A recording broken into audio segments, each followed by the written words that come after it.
नमस्कार दोस्तों, कैसे हैं। आज मैंने थोड़ा सा ना आपको अलग टॉपिक पे बात करूंगा। आज एक अलग ही वो बताऊंगा। मैंने यहाँ पे लिखा हुआ retail business idea in India. मतलब भारत में जो रिटेल का बिजनेस है वो बहुत बड़ा है। इसके ऊपर बात करूंगा। ट्रेंडिंग टॉपिक है।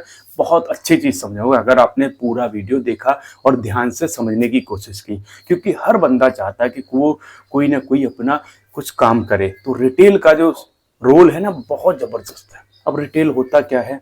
रिटेल होता है कि कोई भी चीज का आपने होलसेल में लाए और आपने फुटकर में जो होता है, जो रिटेल की दुकान जिसको बोलते हैं, उसमें आपने बेच दिया। क्योंकि एक मैं खुद करता हूं तो इसका एक्सपीरियंस भी आपके साथ शेयर करूंगा। बहुत जबरदस्त चीज।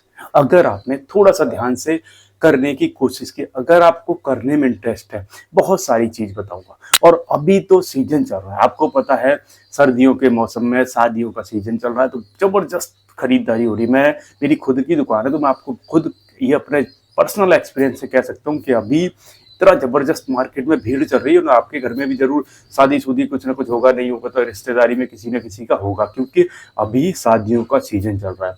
मैं बहुत अच्छी चीज बताऊंगा अगर आपने समझने की कोशिश की। अब रिटेल में क्या क्या कर सकते हैं, रिटेल में क्या क्या कर सकते हैं। रिटेल की तो एक जो अपना किराना स्टोर होता है, ये भी रिटेल की दुकान है। एक मेरा जैसे फुटवेयर की शॉप है, मैं होलसेलर जो डिस्ट्रीब्यूटर होता है उससे लेके आता हूँ और रिटेल पे अपनी दुकान पे आके बेचता हूँ। ये भी वो है। कपड़े का आपने होलसेल में भर लिया, रिटेल में आपको बेच दिया। लेकिन मैं आपको एक इस तरह से समझाने की कोशिश करूंगा कि आप अपने आप को देखो, किसी को मत देखो। मेरे को मत देखो, किसी और को मत सुनो। अपने आप को देखो और जस्टिफाई करो कि आपके पास पहली चीज कितना पैसा है लगाने के लिए। उस हिसाब से धंधा चूज करो। दूसरी चीज, आप कहाँ रहते हो, ये बहुत मैटर करता है। आपके पास कितना पैसा है और आप कहाँ रहते हो। ये मैं क्यों कह रहा हूँ? क्योंकि रिटेल का बिजनेस होता है एरिया वाइज, ज़्यादा डिपेंड करता है। जैसे अभी कोई बड़े शहर में खोलो, मान लीजिए दिल्ली, नोएडा, कोई बड़े शहर, मुंबई, ऐसी जगह पे खोलोगे, पैसा थोड़ा सा ज़्यादा लगेगा। और यही अगर आप कोई अपने गांव में खोल लो, गांव की जो छोटी मार्केट होती है, कोई छोटा कस्बा होता है, वहां पे खोलोगे, पैसा कम लगेगा। ठीक है। अब अगर बात करें कि इसमें हम क्या रख सकते हैं जो हमेशा चले, एवरग्रीन जिसको बिजनेस बोलते हैं ना, हमेशा चलने वाला। जैसे मैंने अभी एक छोटा सा एक्सपीरियंस आपको दिखाऊं, सुनाऊं। मैंने पहले सोचा था कि मैं कुछ कपड़े का काम करूंगा। जब मैं जॉब करता था, मैं 10-12 साल जॉब करके आया, लेकिन मुझे एक्सपीरियंस नहीं था, बिल्कुल जीरो। तो आप भी, अगर आपको एक्सपीरियंस नहीं है, आपको बिल्कुल भी आइडिया नहीं है, तो मेरे हिसाब से मैं आपको एक एडवाइस करूंगा। आपको समझ में आए तो थोड़ा सा सुन लेना, ना समझ में आए कोई बात नहीं। तो आप कोशिश करिए पहले एक्सपीरियंस लेने की। कपड़े के काम में थोड़ा सा आइडिया होना चाहिए। नहीं तो आपने गलत चीज खरीद ली ना, तो वो आपका फंसा रहेगा। स्टॉक इन्वेंट्री घर में दुकान में पड़ी रहेगी, लेकिन वो सेल नहीं होगा। ये बहुत अच्छी चीज। में क्या होता है, कई ट्रेंड आते हैं कपड़े में, बहुत जल्दी जल्दी ट्रेंड बदलता है, बहुत जल्दी जल्दी वो होता है। तो आपको अपने एरिया के हिसाब से ये डिसीजन लेना पड़ेगा कि आप किस तरह का काम करना चाहते हो, क्या आपके यहाँ पे चलता है और कहाँ से माल मिलेगा। बहुत इंपॉर्टेंट है। आप कोशिश करो, इसमें सबसे ज्यादा बेचने से भी अच्छी चीज है ना, अगर आपने सही जगह से माल खरीद लिया। मैं क्यों कह रहा हूँ? क्योंकि अगर आपने सस्ते में अच्छा माल खरीद लिया, ऑटोमेटिक आप सस्ते में बेच सकते हो, आपका भी प्रॉफिट होगा, कस्टमर को भी जेन्युइन रेट मिलेगा, वो बार बार रिपीट कस्टमर आपके पास आएगा। तो बेचने से ज्यादा मैटर करता है खरीदना, कि आप कौन सी जगह से खरीद रहे हो और कितने कम रुपए में अच्छा माल खरीद सकते हो। ये बहुत जबरदस्त ट्रिक है। तो इसके लिए आपको एक्सपीरियंस की जरूरत पड़ेगी ही पड़ेगी। थोड़ा सा एक्सपीरियंस ले लो अगर करना चाहते हो। अगर नहीं एक्सपीरियंस है तो फिर मैं आपको बताता हूँ, सजेस्ट करता हूँ, आपको अच्छा लगे तो ट्राई कर लेना। फुटवेयर के काम में मैं आपको बताऊँ, इसमें ज़्यादा एक्सपीरियंस की जरूरत नहीं पड़ती, क्योंकि मैंने खुद करा है, तो इसलिए आपको समझा रहा हूँ। देखो, थोड़ा बहुत एक्सपीरियंस तो इसलिए जरूर होता है कि आप बच सकते हो थोड़े से लॉसेस से। अगर आप उससे थोड़ा सा भी आइडिया है आपको, थोड़ा सा भी आइडिया बिल्कुल भी, तो फुटवेयर में आप सक्सेस हो सकते हो। क्योंकि इसमें क्या होता है, बड़ा सिंपल फंडा होता है कि भाई सब जो परसेंट आए, सपोज करिए कोई कंपनी का है, तो 37-38% के आसपास आ जाता है। आप 10% देख सकते हो, 15% दे सकते हो, डिपेंड करता है आपके एरिया के ऊपर। 20% भी दे सकते हो। कई बार क्या रहता है, और 25 भी दे सकते हो। आप कहोगे कि इनमें अलग अलग करके अगर मुझे 35-40%, जैसे कंपनियों पे 40-35, किसी पे 45, इस तरह के परसेंटेज आता है, कुछ पे 45 भी आता है। लेकिन हमें क्या होता है, कस्टमर को नॉर्मली एक मार्केट में जो वो होता है कि नहीं जी इतने परसेंट देना है, तो उसके थोड़े बहुत आगे पीछे कई बार क्या रहता है कि कम भी बचता है, कई बार ज़्यादा भी बचता है। हर कस्टमर एक जैसा नहीं होता, तो ये डिसीजन आपको ऑन स्पॉट लेना पड़ेगा।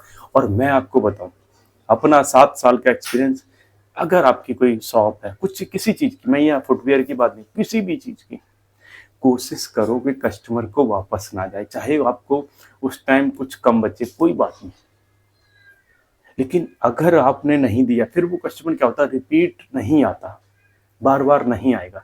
एक बार आपने दे दिया, चाहे वो बेशक आपने बराबर में, कई बार मैं बताऊं पर्सनल एक्सपीरियंस, कई बार बराबर में भी देना पड़ता है, लेकिन आप कहोगे कि उसमें मिला क्या फिर मुझे, मान लीजिए अब 35-40% आया, बराबर तो नहीं, लेकिन हाँ कई बार 20-25% भी देना पड़ता है, कई बार 30 भी देना पड़ता है। कस्टमर अड़ गया, आपको बचा क्या, आपको 4-5% नहीं, तब भी 15-20% बच जाएगा। ये लॉजिक आपको किसी अलग वीडियो में समझाऊंगा कि मैं उसको 30% देने के बाद भी आपको 15% बच जाएगा। आप कहोगे आ रहा है 35%, 40%, फिर कैसे बच जाएगा, वो मैं अलग कॉन्सेप्ट में समझाऊंगा आपको किसी दिन। लेकिन अभी हम इस पे बात करते हैं कि आपको किसी भी हालत में कस्टमर को छोड़ना नहीं है। ये रिटेल के ऐसे गुण बता रहा हूँ, अगर आप करोगे तो आप सक्सेस बहुत आराम से हो सकते हो, चाहे कुछ भी ना बचे उस टाइम, लेकिन वो आपके पास बार बार आएगा। आज नहीं तो कल, कल नहीं तो परसों, जब भी आएगा नेक्स्ट टाइम कुछ ना कुछ दे के जाएगा। इस चीज़ का खास ध्यान रखना। अब आते हैं कि इसमें जो मैंने बताया फुटवेयर में आसान है, सिंपल फंडा है, ज़्यादा नॉलेज की ज़रूरत नहीं पड़ती, और इन्वेस्टमेंट भी कपड़े से थोड़ा सा मुझे लग रहा कम होगा, क्योंकि अगर आप छोटे शहर में करते हो, बड़े शहर में करोगे तो मुझे लग रहा है थोड़ा सा इन्वेस्टमेंट ज़्यादा रखना पड़ता है, क्योंकि इन्वेंट्री वहाँ दिखावा थोड़ा ज़्यादा होता है। आप समझने की कोशिश करो, क्या होता है बड़े शहरों में थोड़ी अच्छे ब्रांड का आपको माल रखना पड़ेगा, लेकिन छोटे शहरों में ज़्यादातर जो दुकानदार होते हैं का लोकल माल रखते हैं। लोकल में क्या होता है, प्रॉफिट ज़्यादा होता है, पैसा कम लगता है। तो आपको ये अपने हिसाब से, अपने एरिया के हिसाब से डिसीजन लेना कि आप जहाँ जिस चीज़ को करना चाहते हो उसमें करते हो। फिर बताते हैं, अभी जैसे सर्दियों का सीजन चल रहा है, हर दुकान पे आपको भीड़ मिलेगी। क्या बिक रहा है, शूज़, क्योंकि शादियों का सीजन है, या पार्टी वियर जो स्लीपर्स लेडीज़ या बच्चों के फैंसी, या फिर साड़ी, या फिर आप लगा लो ब्लेजर वगैरह, या फिर बच्चों के पार्टी वियर कपड़े, क्योंकि शादियों का सीजन चल रहा है। मार्केट में ज़बरदस्त भीड़ है। अभी आप मार्केट में जाओगे, आपको आइडिया होगा कि जबरदस्त भीड़ चली। अभी ये लगभग 15 दिसंबर तक चले, बीच में थोड़े दिन थोड़ा सा स्लो रहेगा, फिर उधर शादियां दोबारा से स्टार्ट हो जाती, फिर लगातार चलती रहती है। अप्रैल मई जून, इन 3-4 महीने में जबरदस्त काम होता है। तो आपको करना क्या, वो चीज़ आपको समझा। आप कोशिश करो जो बेटर लगे। कोई रिटेल का आप कोई और भी काम कर सकते हो, कपड़े को छोड़ सकते हो, फुटवेयर को छोड़ सकते हो, जो आपके दिमाग में आए। लेकिन रिटेल इंडिया में एक बहुत बड़ा मार्केट, हर चीज़ का, ऐसा नहीं, किसी भी चीज़ का भी। जैसे मैं एक और आपको आइडिया दूँ बहुत ज़बरदस्त, आप ड्राई फ्रूट का भी रिटेल में कर सकते हो, बहुत अच्छा मिलता है, क्योंकि सर्दियों का सीजन में वैसे भी इन सब चीज़ों की डिमांड बढ़ जाती है। आप दिल्ली में खारी बावड़ी है, जिसको पुरानी दिल्ली भी बोलते हैं या सदर बाजार बोलते हैं, वहाँ से होलसेल में लेके आओगे, बहुत अच्छा प्रॉफिट होता है। बहुत अच्छे की बात कर रहा हूँ मैं, कि छोटा मोटा, क्योंकि ड्राई फ्रूट में क्या होता है, अगर आदमी थोड़ा थोड़ा भी खरीदेगा ना, कब 1000-1500 का खरीद लेगा पता ही नहीं चलेगा, और उनपे अच्छा खासा प्रॉफिट निकल जाता। तो रिटेल में आप अपने यहाँ पे कोई बड़ी दुकान खोलिए, इस तरह की छोटी मोटी दुकान मत खोलिए। देखो फिर कहता हूँ, किसी भी चीज़ की करो, कोशिश करो कि थोड़ी सी अगर बड़ी खोलोगे, थोड़ा सा ज़्यादा माल रखोगे, कस्टमर उतना ज़्यादा आएगा। रिटेल में मैं आपको ये अपना 7 साल के एक्सपीरियंस से कह सकता हूँ, जितना माल ज़्यादा होगा ना आपके पास, उतना ज़्यादा कस्टमर आएगा। आप इस चीज़ को ध्यान रखो। छोटी दुकान खोलोगे, कई बार हमारे दिमाग में ये रहता है कि हम कम पैसे लगा के छोटी दुकान खोल के बैठ जाते हैं, लोग नहीं आते। छोटी दुकान पे लोग सोचते हैं इस पे ये चीज़ नहीं मिलेगी। बड़ी दुकान है, ज़्यादा माल भर रखा है, तो सोचते हैं लोग यार इस पे ये चीज़ मिल जाएगी, क्योंकि बड़ी दुकान है। मैंने पर्सनल एक्सपीरियंस से आपको ये चीज़ बता रहा हूँ। तो आप ट्राई करो कुछ भी, लेकिन थोड़ा सा बड़ा करने की कोशिश करो, और एक बार आपका चल गया तो मुझे नहीं लगता फिर आपको बार बार किसी चीज़ में हाथ डालना पड़ेगा। एक बार सक्सेस हो जाए, उसी से रिलेटेड दूसरी दुकान कहीं दूसरी जगह, अच्छी जगह देख के खोल दो, अपनी ब्रांचें बढ़ाते चले जाओ। एक भी टिक के नहीं रहना। अगर एक चल गई है दूसरी दूसरी भी चल गई है, तीसरी तीसरी चल गई है, चौथी। इसमें क्या रहेगा, अगर उसी से रिलेटेड होगा तो आपको लॉस नहीं होगा। कल को एक नहीं भी चली किसी कारणवश, उसका माल आप इन दुकानों पर ट्रांसफर कर सकते हो।